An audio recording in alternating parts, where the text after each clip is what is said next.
10:58 होत आहेत. ऐकूयात ठळक मराठी बातम्या. आकाशवाणी नागपूर. हेमांगी गोळकर्णी आपल्याला ठळक बातम्या देत आहे. देशाची अर्थव्यवस्था मजबूत मागणीच्या जोरावर वेगानं वाढत असून भारत हा जगातील सर्वात वेगानं वाढणारा प्रमुख देश असल्याचं रिझर्व्ह बँकेचे गव्हर्नर संजय मल्होत्रा यांनी म्हटलंय. चालू आर्थिक वर्षाच्या एप्रिल-जून तिमाहीतील आर्थिक कामगिरी अपेक्षेपेक्षा चांगली राहिल्याचं त्यांनी सांगितलं.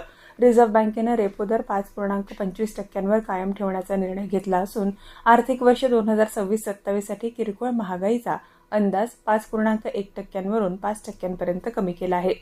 लोकसभेत काल विनियोजन विधेयक 2026 मंजूर करण्यात आलं. केंद्रीय अर्थमंत्री निर्मला सीतारामन यांनी हे विधेयक सभागृहात मांडलं. या विधेयकानुसार 1 मार्च 2023 रोजी संपलेल्या आर्थिक वर्षात विशिष्ट सेवांवर मंजूर रकमेपेक्षा झालेल्या अतिरिक्त खर्चाच्या पूर्ततेसाठी भारताच्या एकत्रित निधीतून रक्कम काढण्यास मंजुरी देण्यात आली आहे. सायबर फसवणुकीची प्रकरणं रोखण्यासाठी सर्वोच्च न्यायालयानं देशव्यापी मार्गदर्शक सूचना जारी केल्या आहे.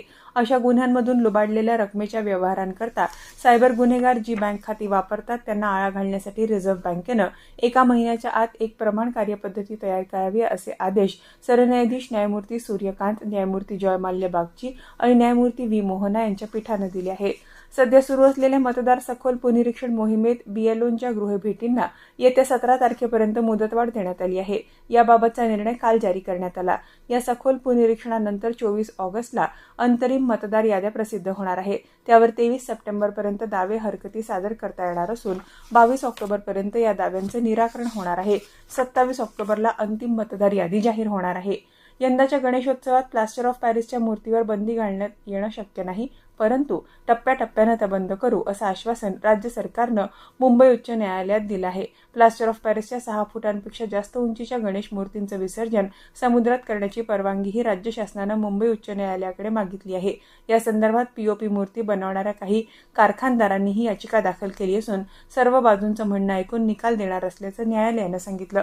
नक्षल सप्ताहाच्या पार्श्वभूमीवर गडचिरोली पोलीस दल आणि सीआरपीएफनं संयुक्त कारवाई करत महाराष्ट्र-छत्तीसगड सीमेलगतच्या कुमनार जंगल परिसरातून माओवाद्यांनी जमिनीत पुरून ठेवलेला मोठा शस्त्रसाठा आणि स्फोटक साहित्य जप्त केलं.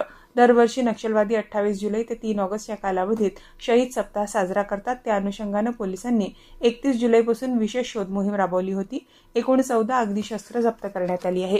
याबरोबरच हे ठळक बातमीपत्र संपलं. या पुढील ठळक बातमीपत्र 11:57 ऐकता येईल. नमस्कार.